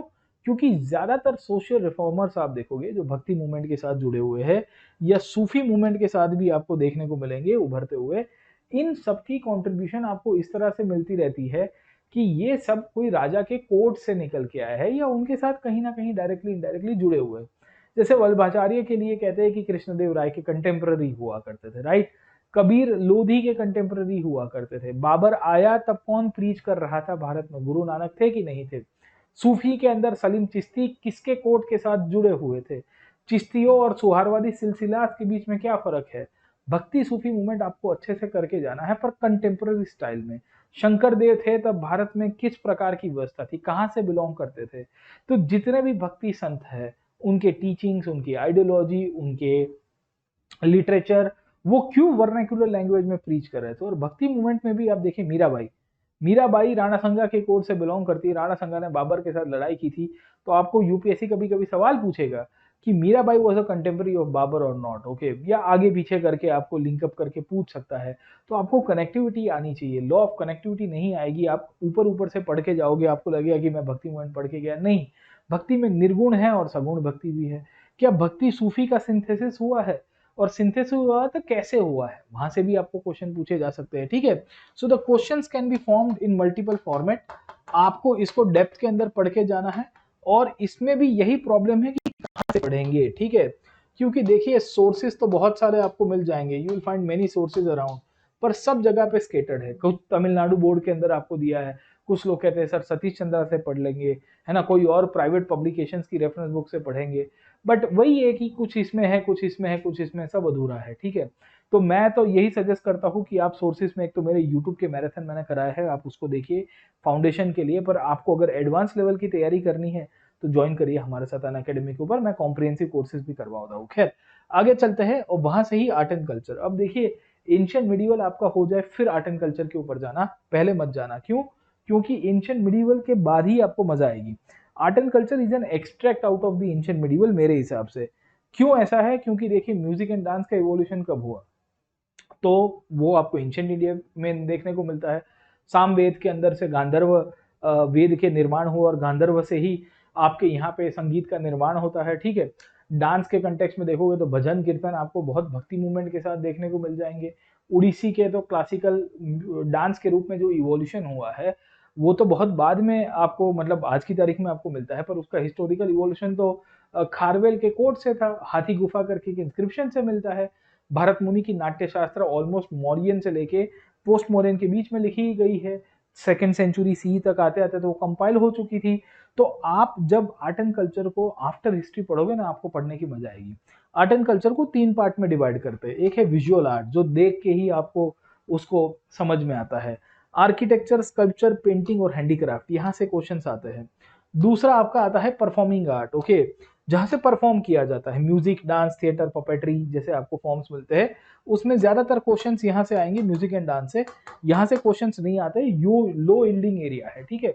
दूसरा आपको रिलीजन फिलोसफी से। अब देखिए रिलीजन में आधा रिलीजन फिलोसफी तो आपने पढ़ ही लिया होगा, जैसे बुद्धिज्म है, जैनिज्म है, हिंदुइज्म है, वैदिक रिलीजन है, भक्ति मूवमेंट है, वो तो आपने एंशिएंट और मिडिवल में कहीं ना कहीं टच किया है।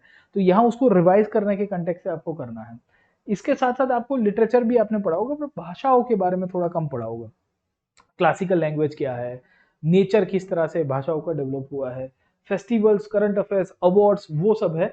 ये थोड़ा वेरी करता है इसका वेटेज हर साल, तो इसको बाद में करेंगे, पहले आप इसमें जाओगे। अब जैसे आर्किटेक्चर हो गया, स्थापत्य, ठीक है। अब स्थापत्य के केस में एंशिएंट से लेके मिडिवल से लेके मॉडर्न पीरियड तक आपको पूरा का पूरा आर्किटेक्चर को क्रोनोलॉजिकली देखना है। कौन से राजा के समय पे कौन से टेम्पल्स बने, कौन से राजा के समय पे कौन से केव्स बने, कौन से राजा के समय पे स्तूप बने, कौन से राजाओं ने, आप देखोगे तो सांची का स्तूप बनाया, कौन सी डायनेस्टी जुड़ी हुई है, कौन सा मटेरियल यूज किया गया है, कौन सी प्रकार की डिजाइन का उपयोग किया गया है। So there are many things जो इसके इर्द गिर्द आपको देखने को मिलती रहती है। और प्रीलिम्स मेंस के अंदर एक क्वेश्चन तो यहाँ से आता ही है, इनफैक्ट साइट्स के ऊपर से आता है, लोकेशंस के ऊपर से आता है, राइट। अब जैसे आपको एक बार पूछ दिया कि अजंता रिवर या Ajanta caves are located on the Waghora river, है ना, अजंता की जो गुफाएं है वो वाघोरा नदी के किनारे आई हुई है। आपको बताना है आइडेंटिफाई करके कि ये स्टेटमेंट सही है कि गलत है, ठीक है। अब आप कभी लोकेशंस को पढ़ के जाओगे तो पता चलेगा। या आपको एक बार पूछ दिया गया कि बड़ा Imambara in Lucknow is made out of white marble. अब देखिए लखनऊ में व्हाइट मार्बल कैसे पहुंचेगा, व्हाइट मार्बल जहां नेचुरली अवेलेबल है वहां पहुंचता है, ऑब्वियस है वहां मॉन्यूमेंट्स बनेंगे। जैसे राजस्थान में आपको देलवाड़ा के टेम्पल्स के मटेरियल है उसमें व्हाइट मार्बल का यूज किया गया। क्यों? क्योंकि वहां पे व्हाइट मार्बल नेचुरली अवेलेबल है। तो लॉजिक हमेशा से लगाइएगा, ठीक है, जब आप पढ़ाई कर रहे हो, वरना तो आपकी है ना उधर उधर ऊपर चली ही बातें हो जाएगी। वैसा ही अगर आप देखिए तो गांधार में बुद्ध की प्रतिमाएं बनी है स्कल्पचर के अंदर। तो गांधार में बुद्ध की जो प्रतिमाएं बनी है उसमें आपका ब्लू ग्रे कलर का सैंडस्टोन यूज हुआ है। तो वो जो ब्लू ग्रे कलर का सैंडस्टोन क्योंकि वहां नेचुरली अवेलेबल है, इसके लिए उसका उपयोग किया गया है। अमरावती में बुद्ध की आर्किटेक्चर की पूरी एक स्थापत्य की शाखा डेवलप हुई, वहां पे आप देखोगे तो व्हाइट मार्बल का यूज होता है। क्यों? क्योंकि भाई वो जो है व्हाइट मार्बल वो नेचुरली अवेलेबल था, उसको इलियट मार्बल के रूप में बाद में दर्जा दिया गया। तो वो सब कहानी आपको इसके अंदर से मिलेगी, राइट।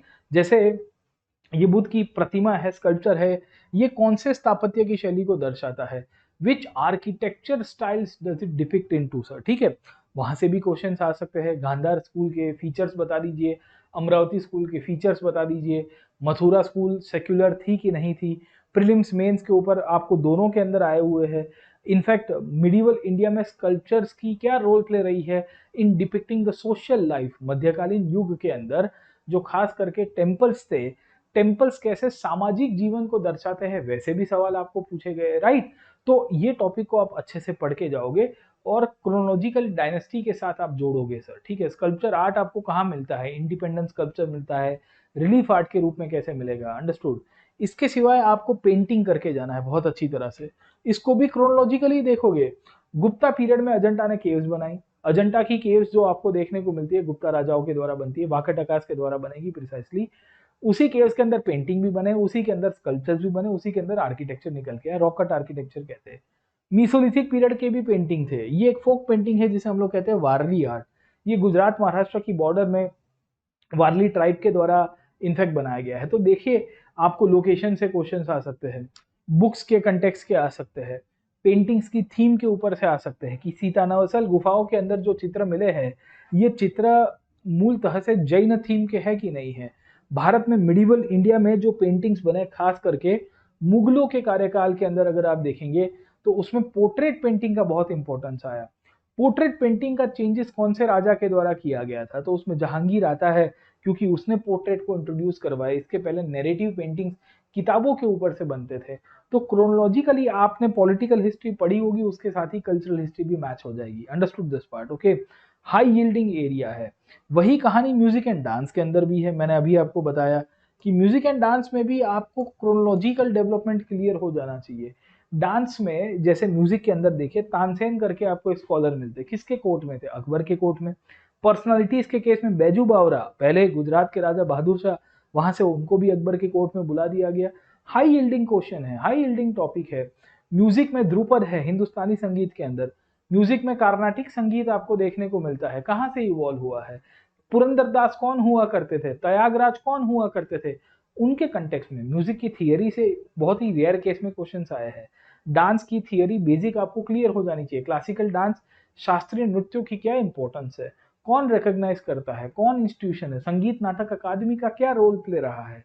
अब उसकी फाउंडेशन तो कहीं ना कहीं आपने एंशिएंट मिडियल में लिंकअप तो किया ही होगा, क्योंकि डांस भारत में ज्यादातर डांस जो है वो टेम्पल ओरिजिन के रूप में है, शिव जी के साथ जुड़े गए हैं, नटराज की मूर्तियों के साथ जुड़े गए। और नटराज की जो ओरिजिन है या वर्शिप है आपको चोला पीरियड के अंदर 10th सेंचुरी के अंदर मिलेगी, राइट।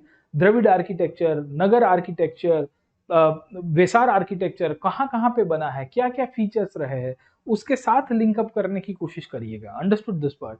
तो एक तो ये पार्ट है। इसके सिवाय फिलॉसफी, अब देखिए फिलॉसफी आधा तो आपने एंशिएंट इंडिया में पढ़ ही लिया होगा, वेदों की फिलॉसफी पढ़ी होगी, हिंदुइज्म की फिलॉसफी पढ़ी होगी। पर एक आता है आस्तिक दर्शन, the 6 schools of Indian philosophy, Sankhya, Yoga, Nyaya, Vaisheshika, Mimamsa, Vedanta. The fundamental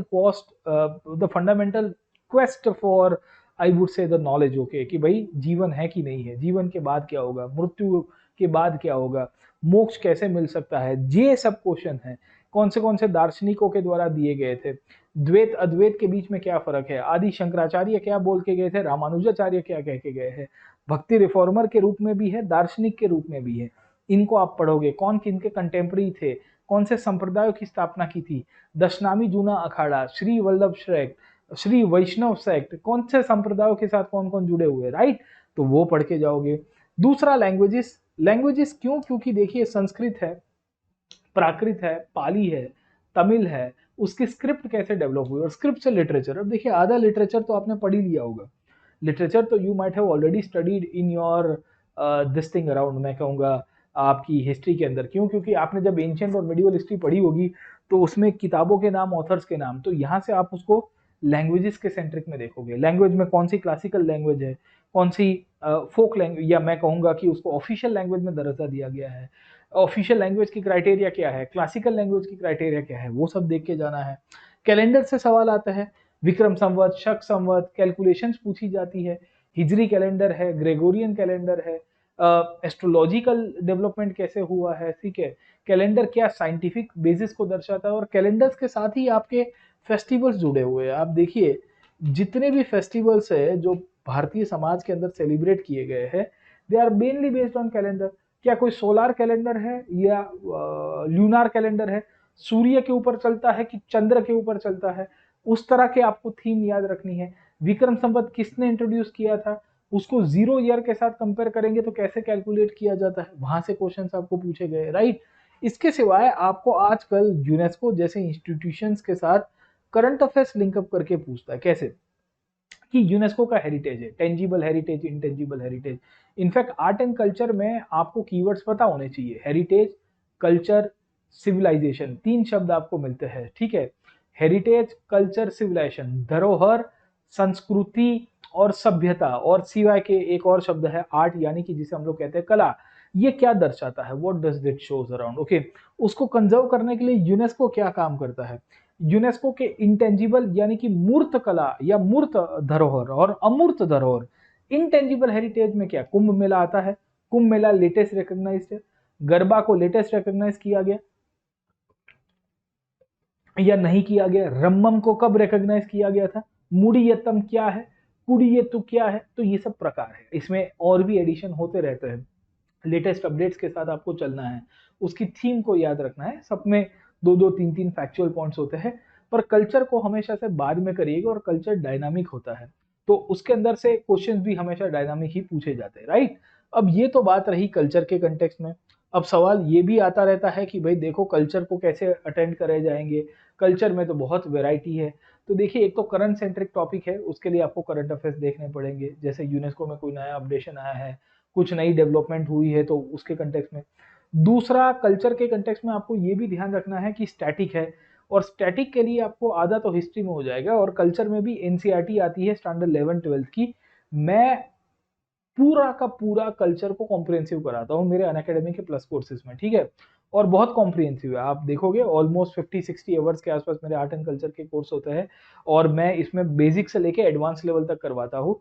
ऐसे बच्चे जिनका फाउंडेशन कच्चा भी हो गया हो, उनके लिए भी कल्चर के कंटेक्स्ट में हम लोग डिस्कस करेंगे, और इसका वेटेज मेंस में भी बहुत है, तो इसको आप हमारे कोर्सेज के साथ ज्वाइन कर सकते हो। खैर इसके सिवाय मॉडर्न हिस्ट्री है जो प्रीलिम्स मेंस दोनों में आता रहता है, और मॉडर्न हिस्ट्री में भी बहुत कंफ्यूजन है। अब देखिए मॉडर्न हिस्ट्री 2 पार्ट के अंदर डिवाइडेड है। एक है ब्रिटिश कंक्वेस्ट ऑफ इंडिया, कि ब्रिटिश आए भारत में, कैसे उन्होंने दबदबा बनाया। ब्रिटिश कंक्वेस्ट कैसे हुआ, उन्होंने यूरोपियंस को डिफीट किया, भारत के प्रिंस स्टेट्स को डिफीट किया, भारत में प्रशासनिक, आर्थिक, सामाजिक रूप से एक अपना प्रभाव डालने की कोशिश की। ये फर्स्ट पार्ट है। नॉर्मली 1757 के आसपास का जो दौर आपको मिलता है, या 1757 के पहले का दौर मिलता है, ये पूरा का पूरा दौर आपको पहले पढ़ना पड़ेगा। पोर्चुगीज कब आए, डच कब आए, फ्रेंच कब आए, अंग्रेज कब आए। इनमें अंग्रेज क्यों बाकी सारे यूरोपियंस के ऊपर भारी पड़ जाता है, वो एक थीम है, ठीक है। उसके बाद अंग्रेज क्या करेंगे, वो एक दूसरी थीम है। उसके बाद तीसरी थीम आती है, भारतीय रिएक्शन देने की शुरुआत करेंगे। क्या करेंगे, भारतीय रिएक्शन देने की शुरुआत करेंगे। Understood this part. तो होता क्या है कि भारतीयों का रिएक्शन है जिसे हम लोग कहते हैं इंडियन रिएक्शन। अब भारतीय रिएक्शन भी अलग अलग तरह से, आपको एक पार्ट आता है ट्रेडिशनल रिएक्शन, जैसे 1857 का रिवॉल्ट के बारे में कहते हैं कि भाई it was neither first nor national nor war of independence, ना ही वो पहला था, ना ही वो राष्ट्रीय था, ना ही वो आजादी की या स्वतंत्रता की लड़ाई के रूप में था, क्योंकि उसमें राष्ट्रवाद का अभाव था, उसको ट्रेडिशनल कहा गया है। या civilian peasants and tribal revolts before 1857, उसको भी सिविलियन कहा गया, मतलब एक तरह से ट्रेडिशनल कहा गया है। और बाद में somewhere after 1885 onwards when the Congress was formed and by 1900 still 1947 आपका नेशनल मूवमेंट आता है, वहां से आपके क्वेश्चंस बनते हैं प्रीलिम्स मेंस दोनों के अंदर से। अब पहला पार्ट क्या है, ब्रिटिश कन्क्वेस्ट ऑफ इंडिया, इसको अच्छे से आपको देखना है। कमिंग ऑफ यूरोपियंस में पोर्चुगीज कब आए, कौन सी कॉलोनी कब बनाई, किस तरह से उनके सेटलमेंट्स बने, कौन से व्यक्ति के द्वारा बने, वो क्यों अंग्रेजों के सामने हार गए। वही कहानी डचों की, फ्रेंचों की, और ये सब क्यों लड़ते हैं, उसमें भी खास करके एंग्लो फ्रेंच कॉन्फ्लिक्ट जिसे हम लोग कहते हैं कार्नाटिक वॉर्स, इवेंट्स को आपको याद रखना है। Which wars are changing the battle and the landscape of this country around sir, ठीक है। क्योंकि देखिए भारत में जो ब्रिटिश जीतते हैं ये यूरोपियंस के सामने, उसके पीछे का कारण क्या था, और ब्रिटिश बेसिकली इनके ऊपर हावी पड़ने के बाद रुकते नहीं हैं, वो यहाँ से यूरोपियन सेटलमेंट्स को एक एक तरह से कॉन्कर करेंगे। इंटरेस्टिंगली यूरोपियन सेटलमेंट्स आपको पता होगा, जैसे गोवा पोर्चुगीज कॉलोनी है, कोची पोर्चुगीज कॉलोनी था, कोची बाद में डचों ने ले लिया, over a period of time अंग्रेज आ गए।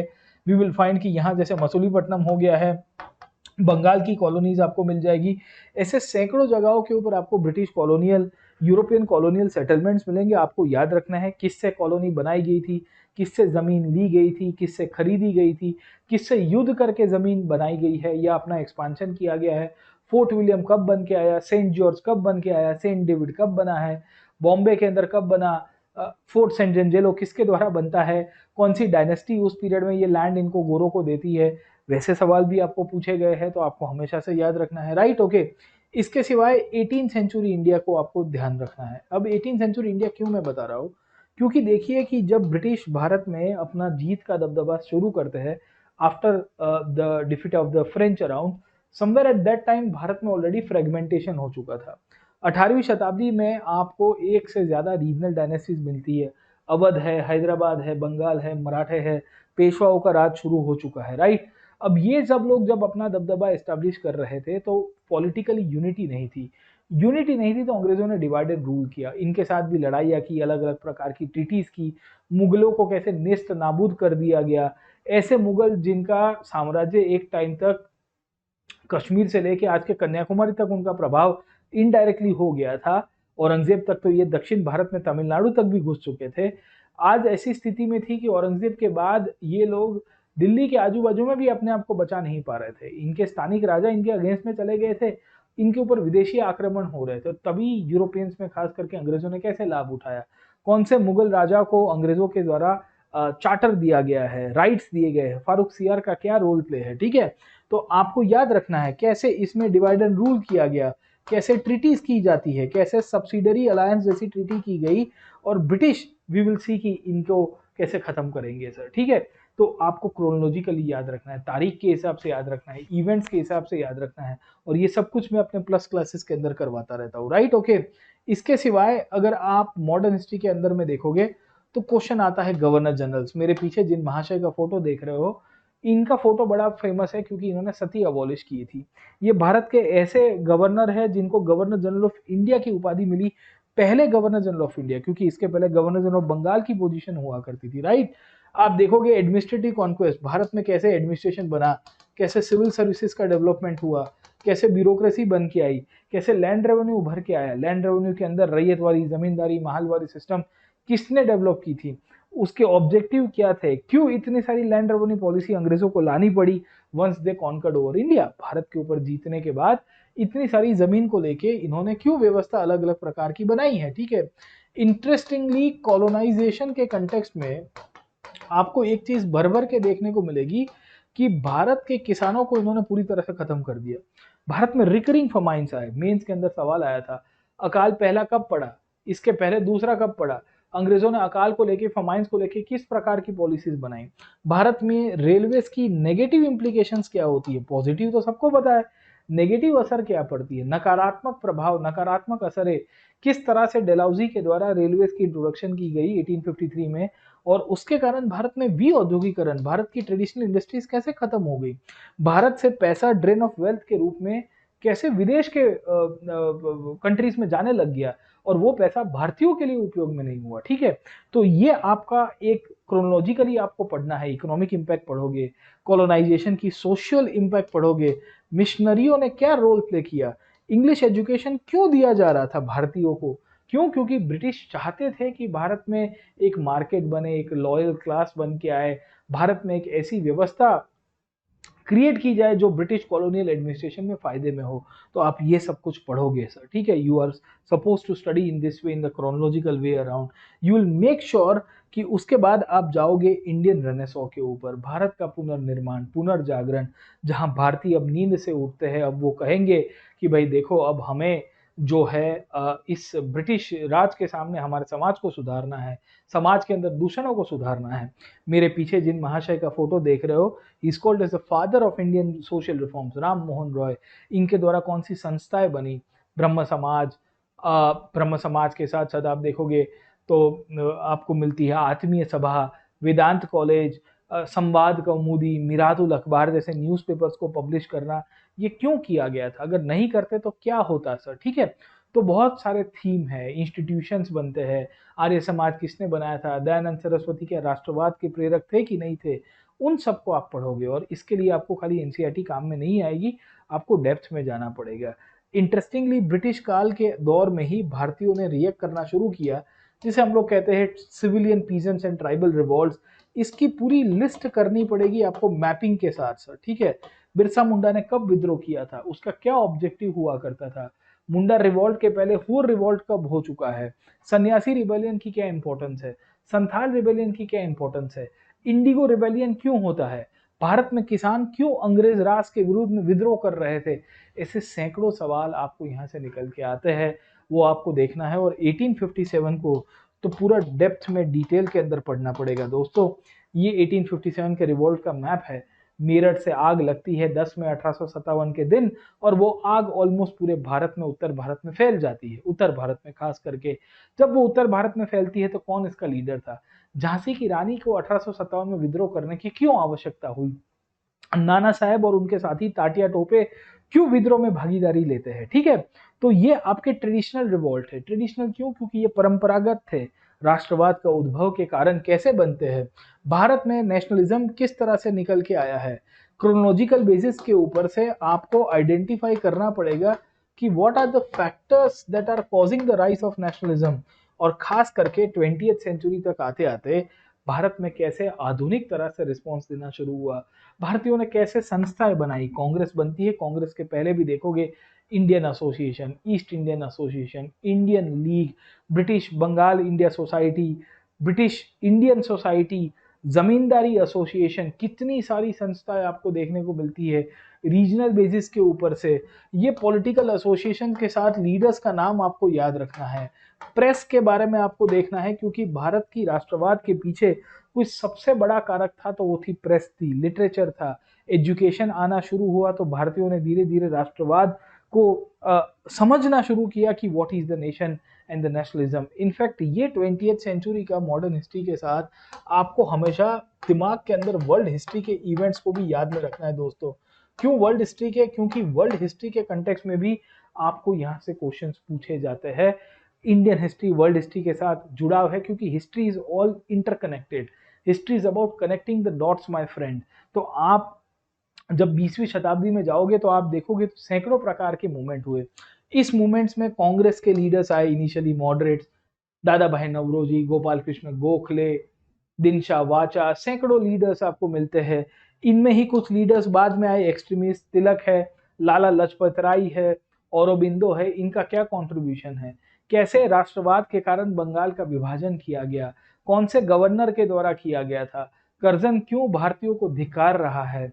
उसके बाद आप देखोगे रिवॉल्यूशनरी नेशनलिज्म, क्रांतिकारी राष्ट्रवाद। भगत सिंह तो 1920 के दशक में आया, क्या उनके पहले सावरकर जैसे लीडर्स निकल के आए थे, रास बिहारी जैसे बोस जैसे लीडर्स निकल के आए थे? इस दौर में वाइसरॉयस के ऊपर गोले मारे गए थे, ब्रिटिश को डर दिखाने की कोशिश की गई थी। ये क्रांतिकारियों के उद्भव के पीछे के क्या कारण हैं?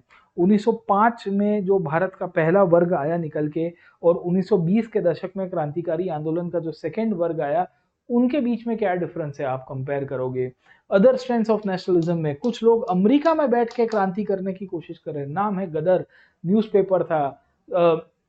लाला हरदयाल जैसे लीडर्स आपको मिलते हैं, कहते हैं कि भाई हम इंकलाब जिंदाबाद करने की कोशिश करेंगे। अदर स्ट्रेंथ्स के अंदर आपको मिलता है होम रूल जैसा मूवमेंट। एक लेडी आती है जिनका नाम था एनी बेसेंट।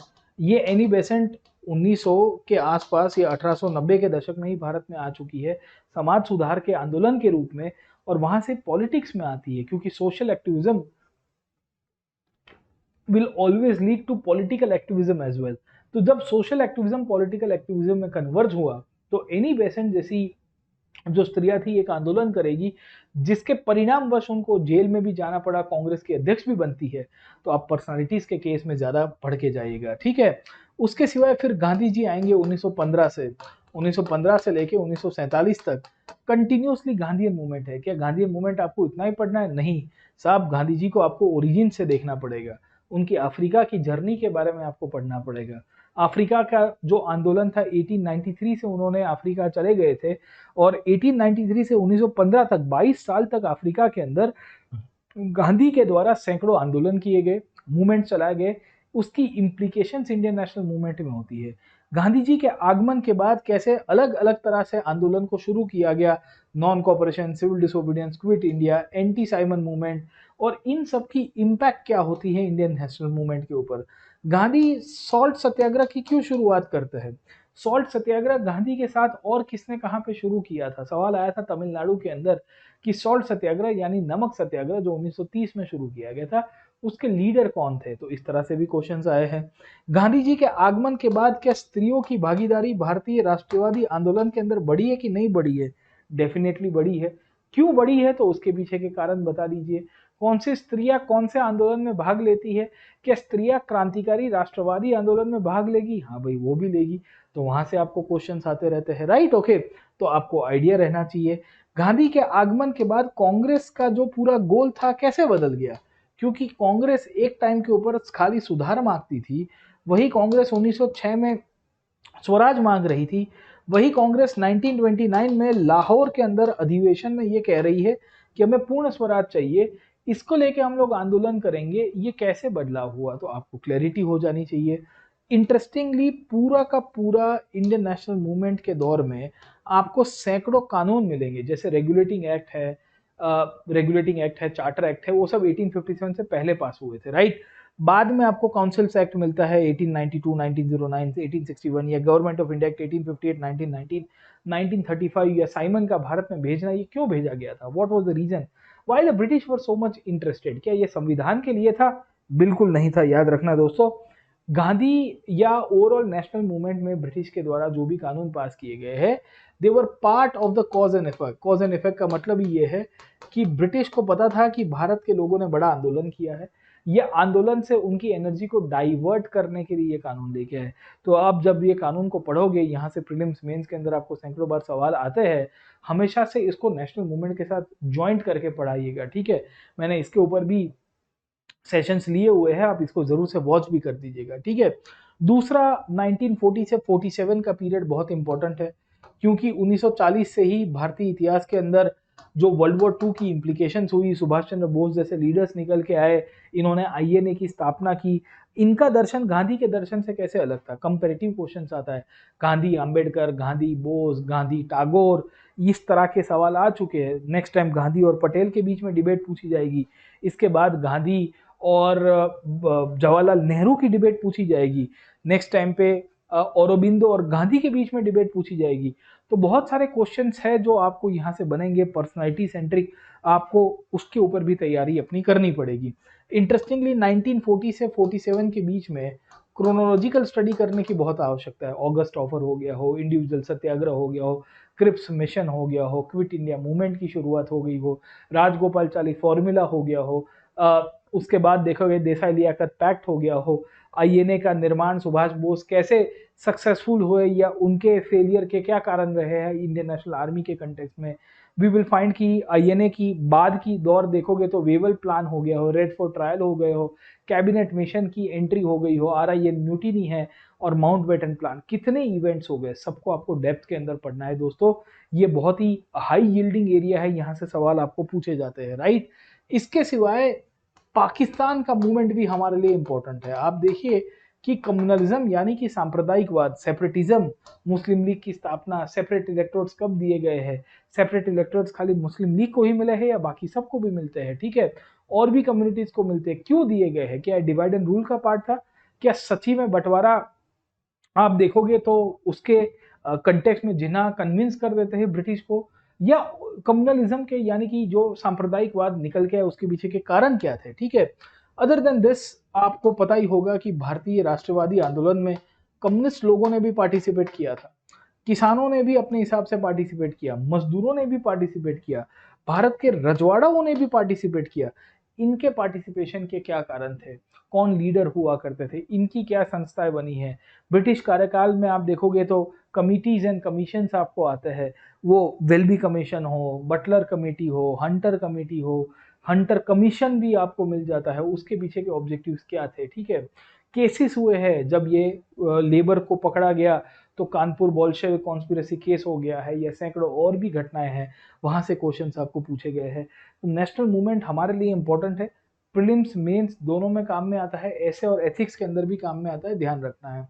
इसके सिवाय पोस्ट इंडिपेंडेंस, अब देखिए पोस्ट इंडिपेंडेंस में आपको कभी भी क्रोनोलॉजिकली नहीं पूछता कि भाई नेहरू के से लेके राजीव गांधी तक के कार्यकाल में बता दीजिए, या नरसिम्हा राव के कार्यकाल तक एलपीजी कैसे हुआ जरा बता दीजिए, नहीं।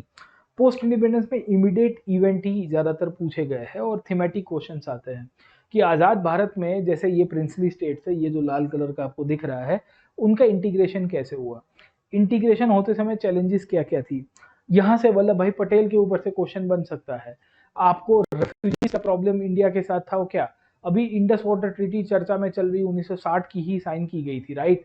तो उसके कंटेक्स्ट में आपको क्वेश्चन आ सकते हैं कि क्या परिस्थिति हो गई थी, भारत पाकिस्तान के बीच में 65 में भी जंग हुई है, 71 में भी हुई है, वो क्यों रिकरिंग हो रही है, राइट। ओके, सरकमस्टेंसेस कहाँ से है।